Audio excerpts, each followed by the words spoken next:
Hello, and welcome again to another show hosted by the one and only Hobo Tom. I get my whole shirt there. Um, this is kind of a special show. I got to make it out to Sanford for a change, even though it is Lent. I'll just show you guys a little bit what I'm having. I'm doing my little video edit. My Thursday night tea, and because it's Lent. Oh wow, that's up a little too high. That's why. There we go.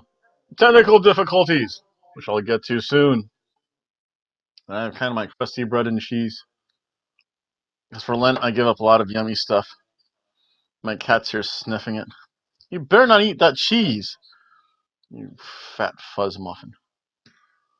Get over here. She just missed me. Enough about that, though. What am I supposed to be talking about? I'm supposed to be talking about some NXT. NXT. NXT came to Sanford, and there she went. It was interesting because I know Thursday shows are kind of weird. Mainly, they show like the main, well, I guess like the B roster, I guess, of NXT. But it was pretty exciting though. And in fact, up at the Friendoverse, I'm gonna post a very special video that I have to work on tomorrow or tonight because I have to piece that together. Oh yeah, it is gonna be tomorrow. This video. If you ever get into video editing, the number one thing that takes forever is actually the processing of videos. I think making the video talking doesn't takes about 40 minutes. I process that now. That's raw. Then I go into the editing phase, which takes probably another 20 minutes. And then the processing takes, I guess, based on your computer speed and the software, takes a lot. So if I have to take a sip of tea, I apologize for that. I'm just coming back. My little sleepy time lentil tea, and again, my crusty bread and cheese, which I'm going to be munching on a lot. So let's see here. Let's talk about NXT Sanford. A couple things. They had a detour, so I got there. Actually, I got there right on time. So not too bad. It's still a nice ride out there. Sanford's so much cleaner than Daytona Beach. Daytona Beach is just dirty. Although no one said hi to me. No one recognized the one and only Hobo Tom. Which kind of made me feel a little bit sad. And it was really clean though, because there was no aluminum to be had. No cans for me to pick up. No hoboing to do. That made me sad. Actually made me feel poor. But that's okay. A little bit about where I was sitting. I want to smack that fat guy in front of me in the head. Because before I think Lil Kid was there, and I was like, oh yes. So high quality videos I'm going to take. They got up to get some autographs from the wrestlers who I'll mention very shortly. But then some fat guy sat in front of me. So only thing, I was about 8 rows from the ring. Really the same. I was actually closer than I would be if at Daytona Beach. But because it's all flat, all floor level, I have to get there earlier and get better seats. Security didn't bug me though, which is, I guess, kind of cool. But then I took kind of quick videos. Except for the end. I'll get to that end match. But a couple things. Again, they always start out. There's always a lot of crowd hype. Mia Yim and the Street Profits came out to give some autographs away. I'm not really big on Sanford's setup. With that being said, I just took a picture of Mia Yim.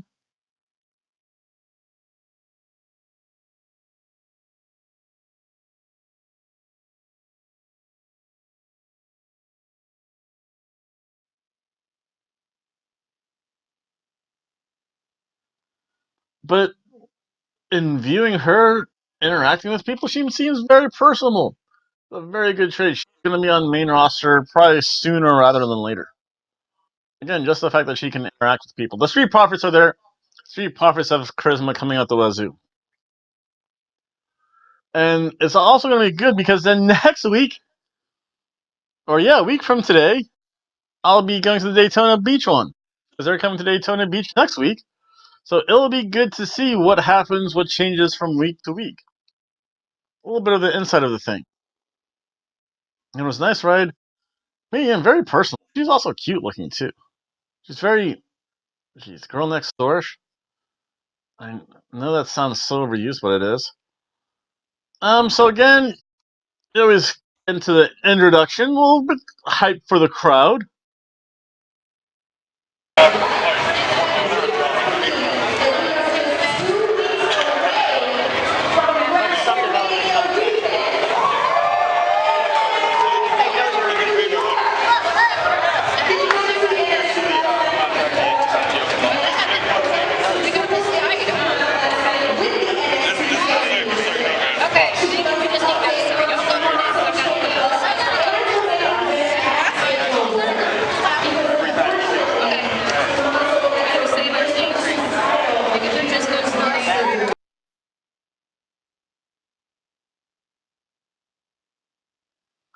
What I found out is that the crowd is not excited about WrestleMania. They mentioned the Kurt Angle versus Baron Corbin match, and as soon as she said Kurt Angle, the crowd started booing, and Baron Corbin's like, "Oh, you guys don't like Baron Corbin?" No, they just don't like the match. But the only two people really announced to be there was Shirai and the Street Profits, and then probably although they didn't do it last time, which kind of irked me. MJ Johnson was in her wrestling gear, but she didn't wrestle. So let's see. Oh, I guess in between things, this came up at work, but they played the remake Bicycle song. I want to ride my bicycle. I want to ride my bike. It's an old Queen song. In fact, I want to see if I can pull a little intro from a Queen song to start this video off.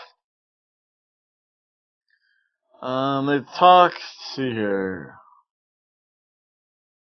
Oh, also, Matt Bloom was part of the production crew.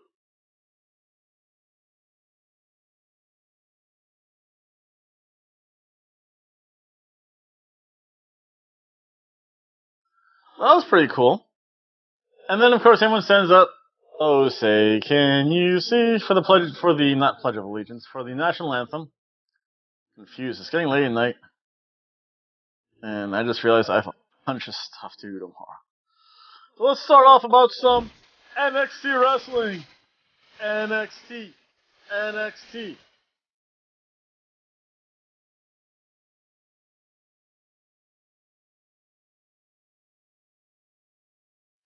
For the first match of the evening, and you just heard a little snippet of some music I have, was Mia Yim versus Dina Taurasi. I forgot Dina Taurasi was still in the WWE.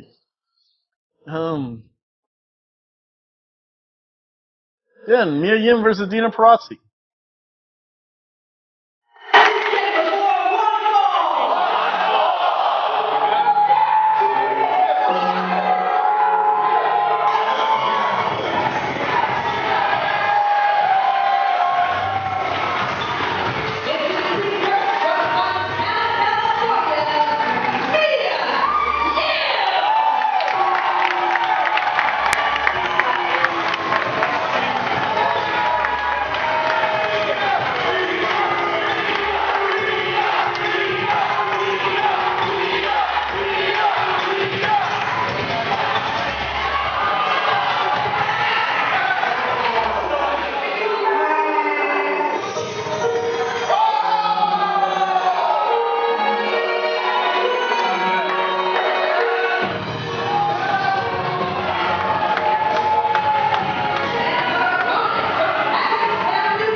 Again, just Dina Perazzi did the ultimate bad thing.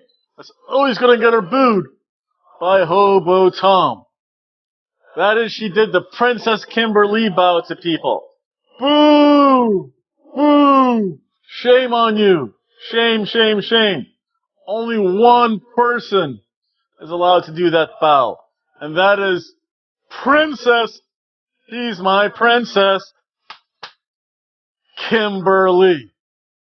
Only one person is allowed to do that. You're gonna get booed. The stink eye, the finger wag, and the shame finger. So you did that? For the most part, it was kind of a classic wrestling match. I think it was good because I haven't seen them do a lot of moves. Again, Dina Perazzi realized that she's the heel. She uses the ropes to beat, which is always good. And overall, it was a fun match.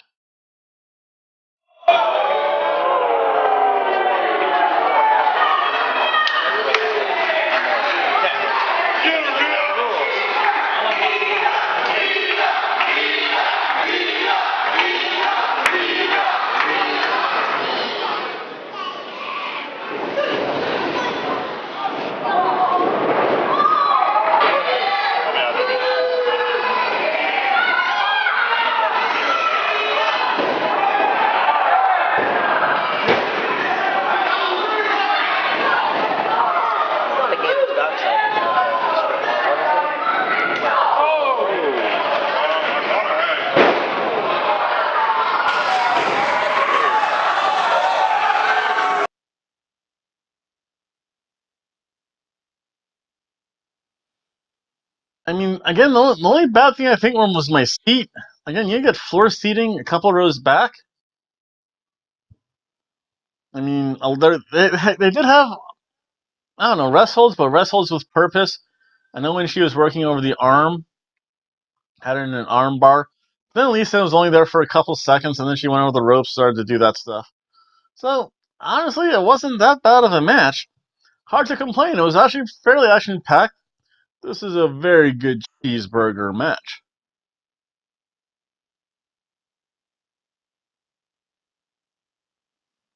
Then for the second match of the evening, 2-2-2. That'll come back later. We have Jeff Lee and Matt Tupper taking on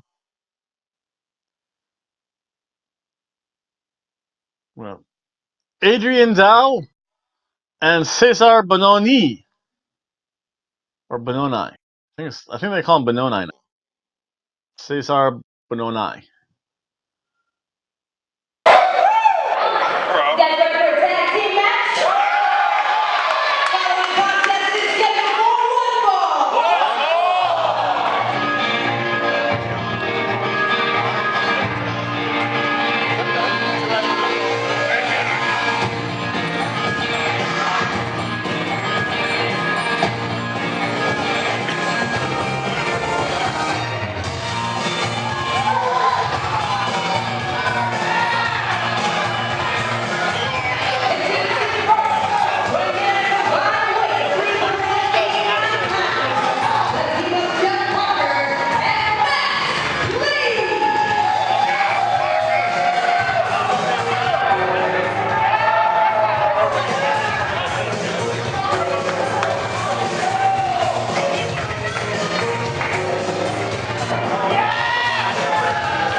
So really, this was a Jobber McJobbers versus almost Jobber. So it wasn't bad. Again, this shows that this is definitely the B squad here in Sanford. Although for the most part, it was good. I mean, both teams know how to tag team wrestle. They know how to do double teams effectively. So with that, it was good though. There was a defense chant. Defense. Defense. I don't know. They're confused. Again, both teams really do know how to tag team wrestle though.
It was a fun match.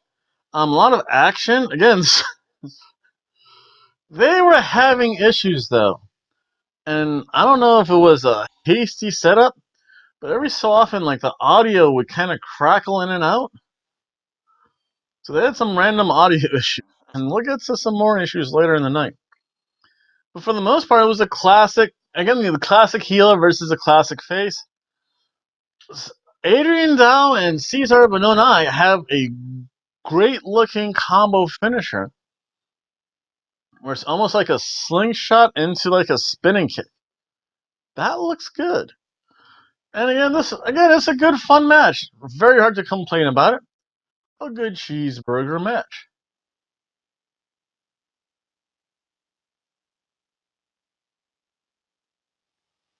And I will apologize for the quality of my videos. Again, that fat bastard in front of me. I liked him when the little kid was there. Or that fat guy with a fat head. Boo. Yeah, the only problem I'll ever have with floor seats is that if you're like not in the first row or the second row, it's not worth it. Well, second row is not worth the $20. First row is definitely worth the $20. Again, the thing about NXT is that it's $10 for general admission, $20 for front row. If you can, always get the front row unless you're a hobo and you want to sit in the hobo section and see Hobo Tom.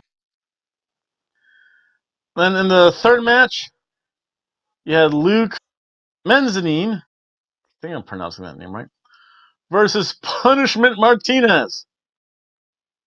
The following contest is scheduled for one fall. One fall.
Both these guys know how to work the crowd, and that's good. If you're going to be a pro wrestler, that's a good thing. Although Luke Menendez bring us Billy Club. He's like British person with Billy Club. So the referee just removed it, so I'm like, involved in the match. Actually made the match a lot better, probably. Because I know in the last time I saw him, that whole weapons thing, I think I gave it a ham sandwich versus him versus Willie Williams, I think. And yeah, it was not good. Tell you what, these guys know how to run the ropes, though. They do a lot. This is like rope running 305. It was pretty good. And then Punishment Martinez did a rope walk to a splash. Wow. I mean, again, it was really good action throughout this entire match.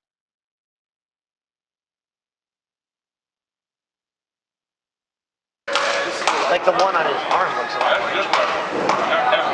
like.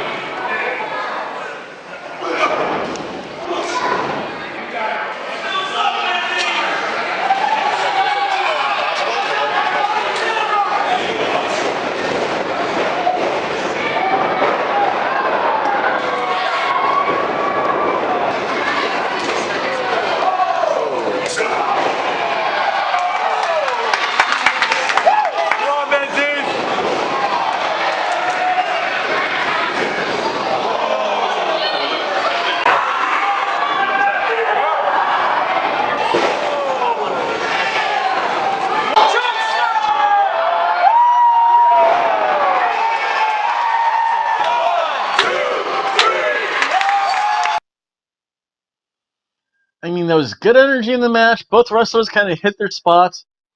Again, Punishment Martinez is so over with the NXT House Show crew. He's going over. But overall, really good third match. And again, another cheeseburger match.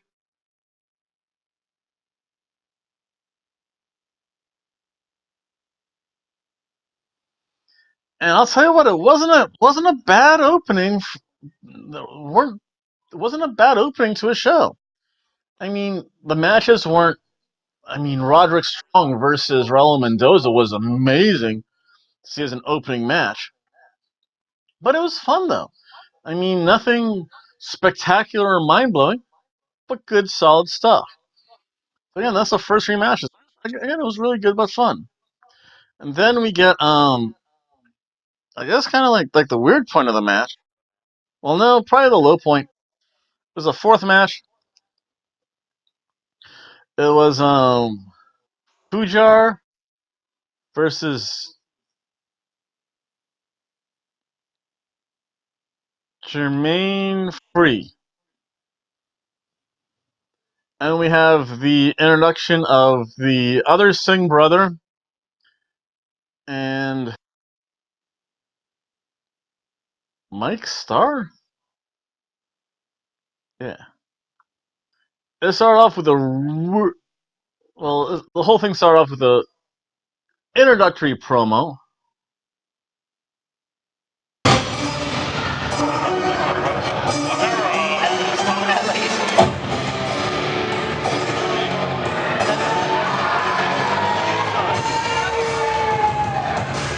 Introducing first, and accompanied to the ring by Rick Hudson and Robert Strauss.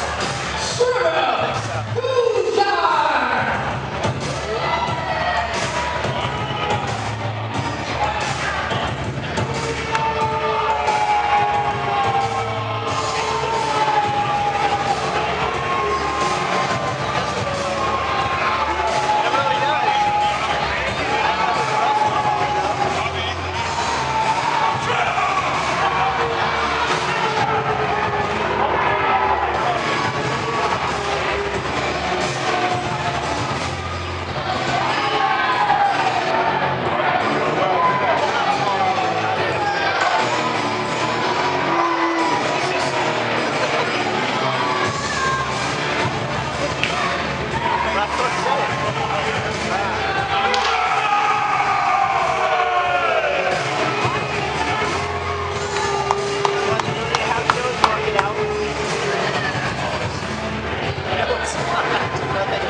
of elite athletes from all over the world.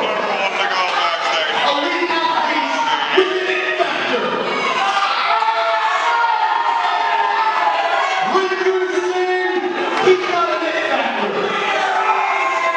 Sarab, he's got an it factor, baby. Go back in. If you will never see me wear dress socks with my dress shoes. I am going to make these men filthy rich because I'm not just a guy. I'm a brand.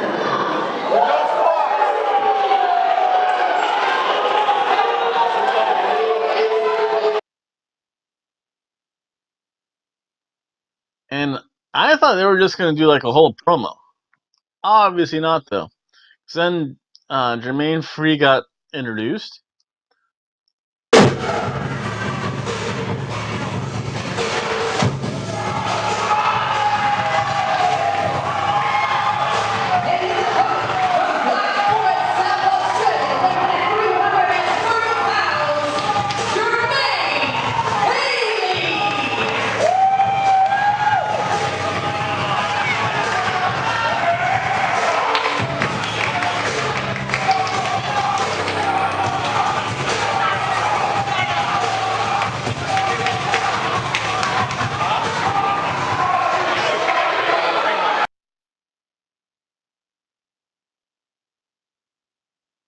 And the match started.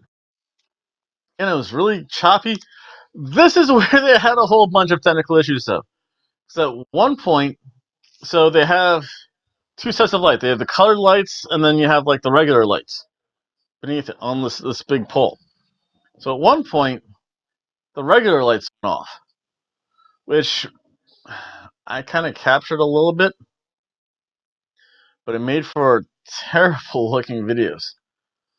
And the wrestlers were literally wrestling in like red light, like you see on like submarines when they say door, door. The lights go red. I used to have a blue light somewhere. I think I used to have like a UV red light, I think. But again, it was a weird red light kind of cast. And then there were no lights. So they're literally wrestling in the dark using only the Civic Center lights. And then all of a sudden, all the lights came back on. And the crowd actually cheered for that. Because again, this is kind of, it wasn't a bad match. It just wasn't. I mean, you have No Name versus No Name. You definitely knew who to boo at least. Again, Jermaine Free, local enhancement talent, kind of heavy machinery wannabe-ish. I mean, for the most part, it was a strongman versus strongman, brute versus brute, brute versus brute match. Again, they had some technical issues, but I mean, it was kind of what you expected, though.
And then, of course, because there's his tag team partners, Something Singh, and this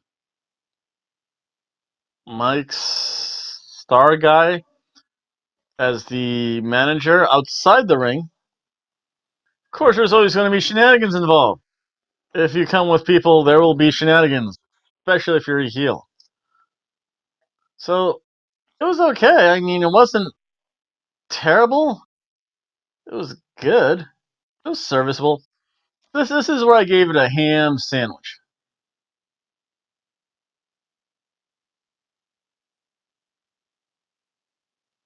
You have two trained professional wrestlers in the ring. Most of the time, you're going to get a ham sandwich match. And especially if you're not that familiar with them or they're not familiar with anything. It was okay. The next, we have a tag team match. And it was the Forgotten Sons of Blake and Cutler. I guess Jax Riker wasn't there. Or is it Riker Jax? I forget. I know it's like Riker, I think. Maybe it's Jax Riker.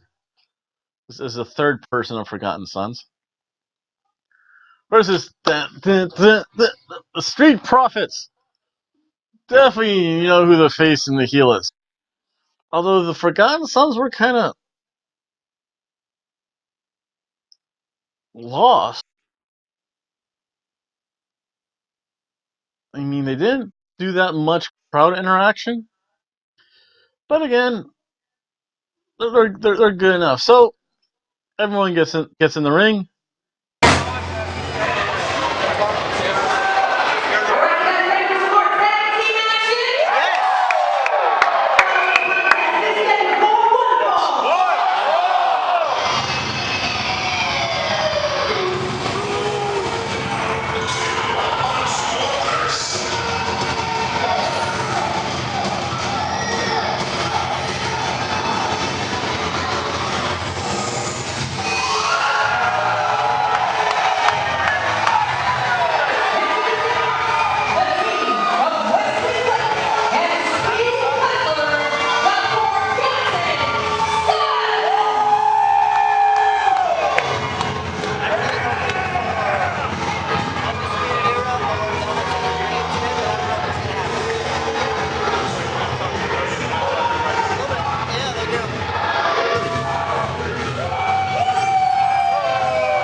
And the match starts. And there was. I found that wrestling fan. You know what I mean.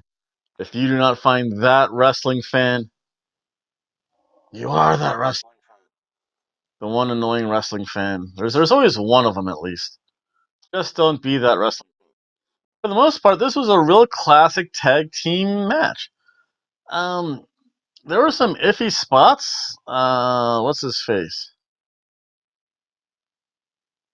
Montez Williams, I think, like didn't know how to counter a wrist lock into another wrist lock because like he was just holding his like you could tell like he went for the counter, lost his grip, and he's just like holding his arm in like the same position. So I mean, that was only I think a real botch of the night. Besides all the technical issues, but I mean for the most part, it was a good classic tag team match. Again, with good rope running, man, they nailed it. I mean, that's part of the really good action of NXT, I guess, is that it's pretty fast paced. They have to do a lot in a short amount of time. Anybody's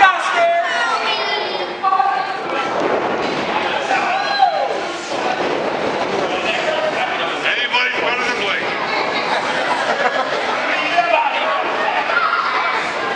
Especially Butterworth.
Eventually, all four men do get in the ring.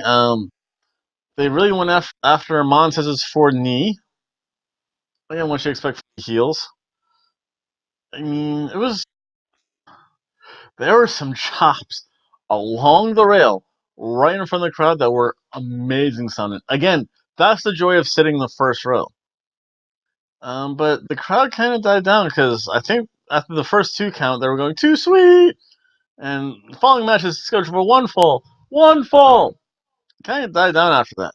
Then, of course, the Street Profits were doing their flippy stuff, and that always gets the crowd hyped up again.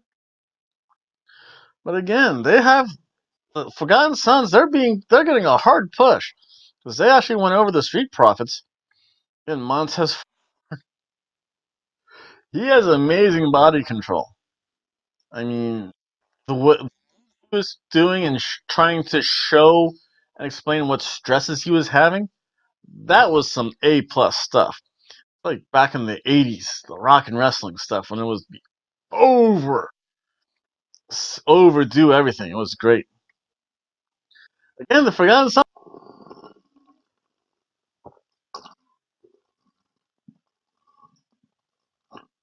Oh, a slurp tea is always the best tea. So after that match, just like that, because I had to take a little sip of tea, or a couple of slurps of tea, have some bread and cheese, back with another sip in my mouth out. Yum.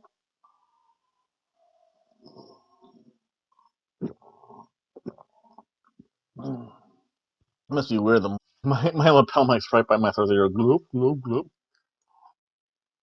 But they took a little break and announced that they're coming back to Sanford Saturday, April 13th. It was actually the Saturday after WrestleMania. That's pretty weird. I guess they got a good crowd from Sanford. So hey, they're gonna pay. They might as well be there. Then the sixth match was Danny Burch versus Shane Forbes. 2 and 2. And where's 1? Because it's just 2. Just 2. So I guess Danny Burch is number 2 of the 1-2 combination. And I guess Shane Forbes is just the TM part. Or is he TM6 of TM61? Again, this was good.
I mean, it was a very traditional match.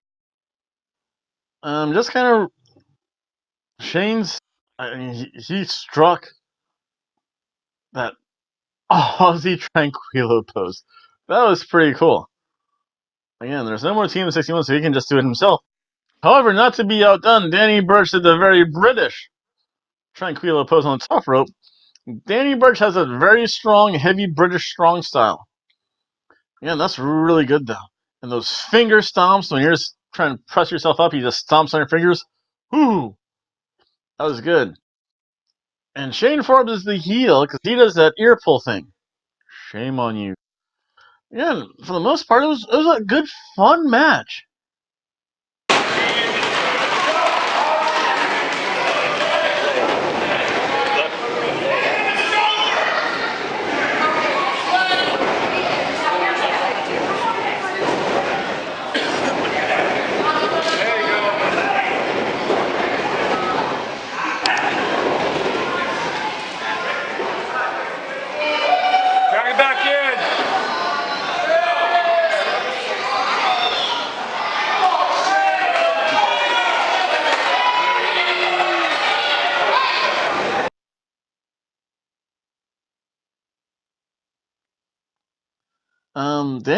He can sell. He knows how to sell when he's in pain.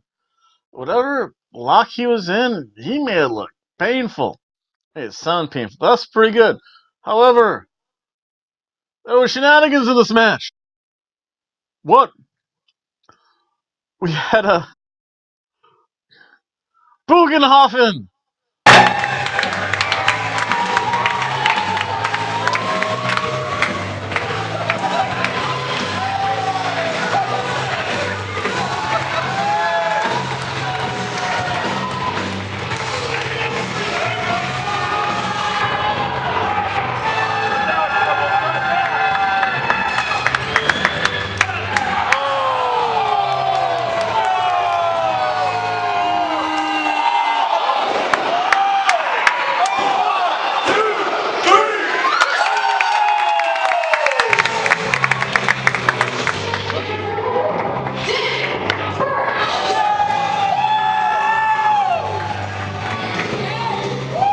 invasion.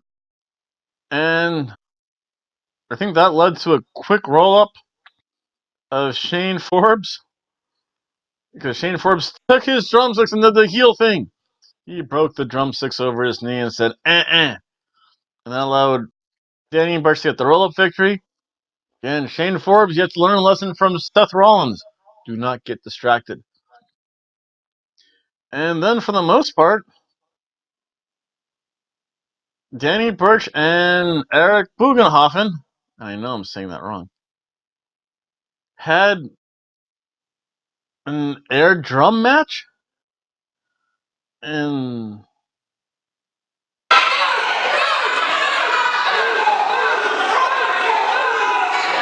He needs 2 sticks!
to me, this kind of took away from the match because the match was actually pretty good.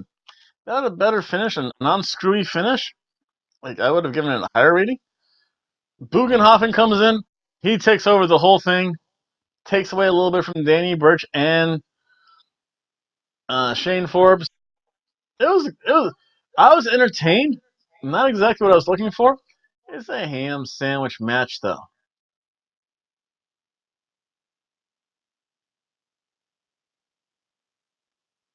Whenever you get a roll-up win via distraction by some random thing, that's always going to be a ham sandwich. Again, what happened afterwards, hey, that was fun. I enjoyed it just like the next person. But, I mean, for the middle of the match, eh.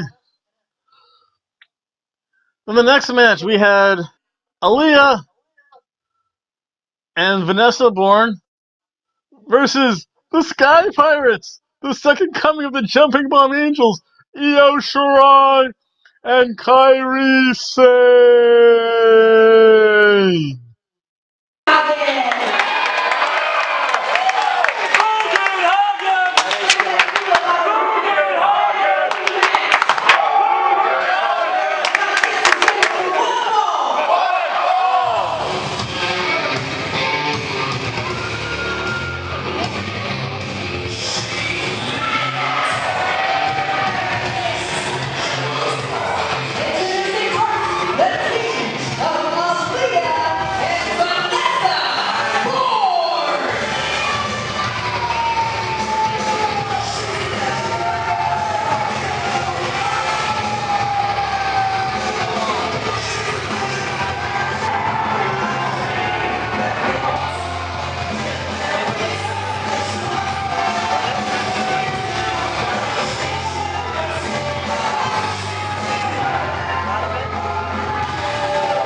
The heels did a very dastardly thing. Kairi Sane came out in a mask. And when they put their masks on the ground to show their face and get their raucous applause from the crowd, Aaliyah and Vanessa Bourne stole their masks.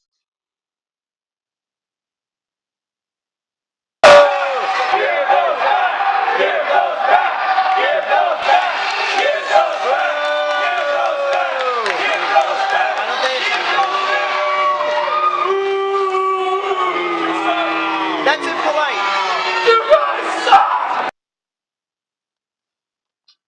Shame on you. Shame, shame, shame. I guess it's good heel work.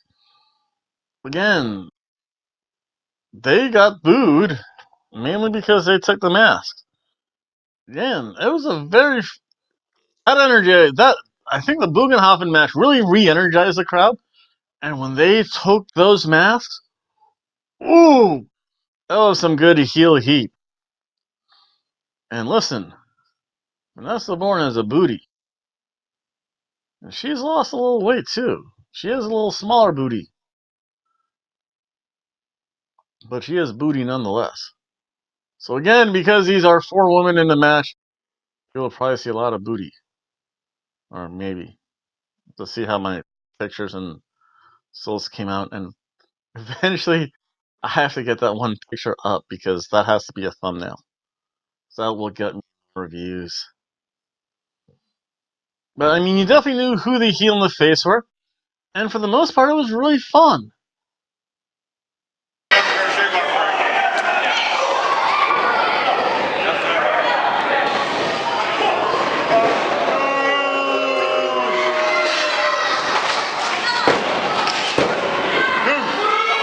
So they beat his head.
I mean, there was a lot of double team moves by both the heels and the faces.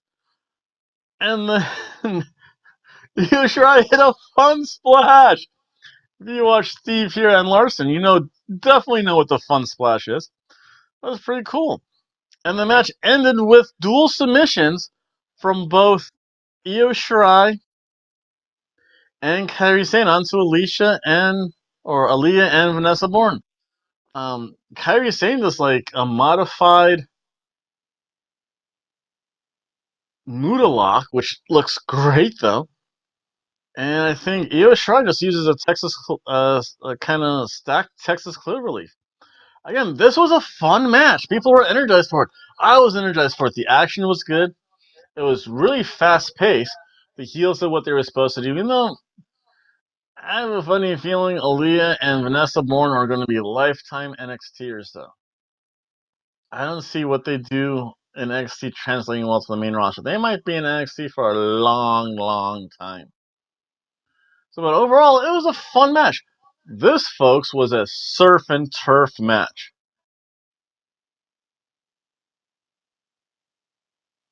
And then that led us to the main event of the evening.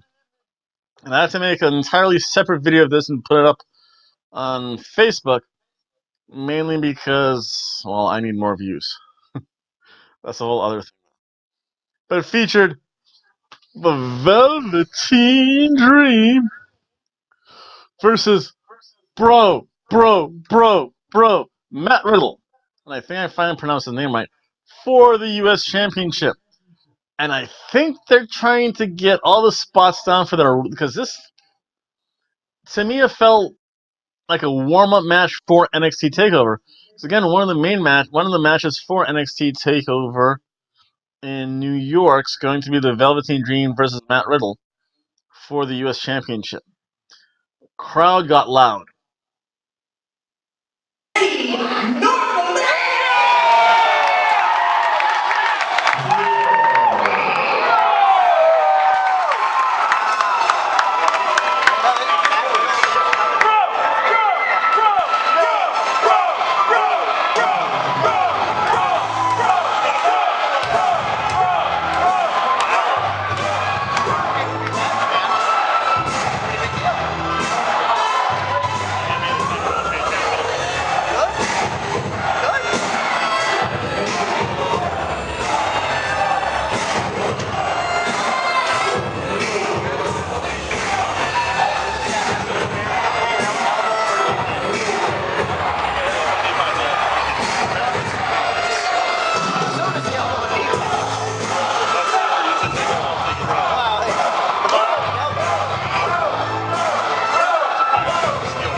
and you could hear them, and you'll probably hear them throughout the video. Again, this is what the people wanted, because the last match was fun, but if they didn't have some marquee names there, though, that crowd is going to go home upset. Let's see here, need to make. Oh, I have to. That's my own personal notes. Oh, for the most part, it was a pretty slow pace, but I like that because that means they're building to the action. It means, ooh, this is like a This is like a real competition. You have the feeling out time. That was some great collegiate wrestling too, especially from Matt Riddell. See him apply on legs. Again, a lot of power too. Just straight deadlift, gut wrench suplexes. It was amazing.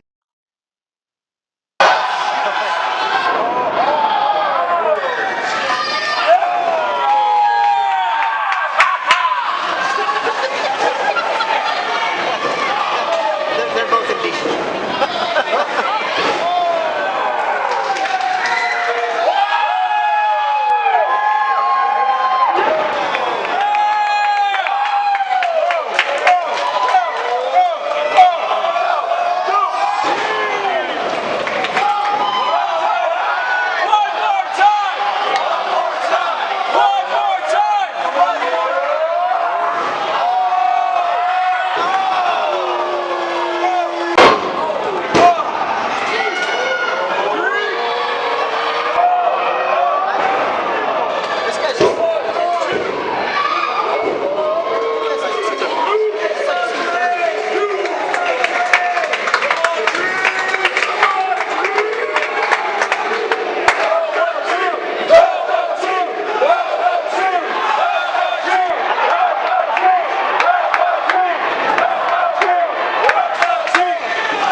Then there were some top rope moves, top rope axe handles from all four corners, and chops. Woo! Matt Riddell, besides Walter, might have some of the best chops in all of NXT. I think. I mean, Velveteen Dream, he can do chops, but not the way Matt Riddell can do those chops. And again, all kinds of arm submissions, but it felt fast paced. I mean, once the feeling out process ended, it was a really good fast paced match. The action was non-stop.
and so many false finishes. There was a tease of a tombstone pile driver. I don't think I've ever seen a tombstone or any kind of pile driver on NXT. Tombstone pile driver. He actually transitioned that to more like a almost like a Styles Clash, but not quite there. Like more like a Gotch neutralizer. Again, so many move after move after move, counter after counter. No one could really hit their true finisher. Velveteen roll up. I think Velveteen Dream won by roll up, which I mean is not the way that it's takeover. Oh, I hope. But for this match, it made sense though. It means the Velveteen Dream was just one step ahead of Matt Riddle. Even though Matt Riddle showed really great offense. So this was awesome. And I think because of everything involved, and you knew that that's not going to be a belt change in Sanford. Who am I joking? This was a filet mignon match. Mwah.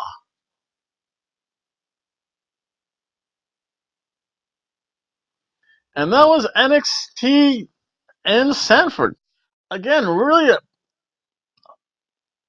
a really good show, a solid show. It like any show, it has its down points, but the down points weren't that far down. I mean, started up here, kind of dipped down to there, came back to there, and then went up there. Everyone of them happy.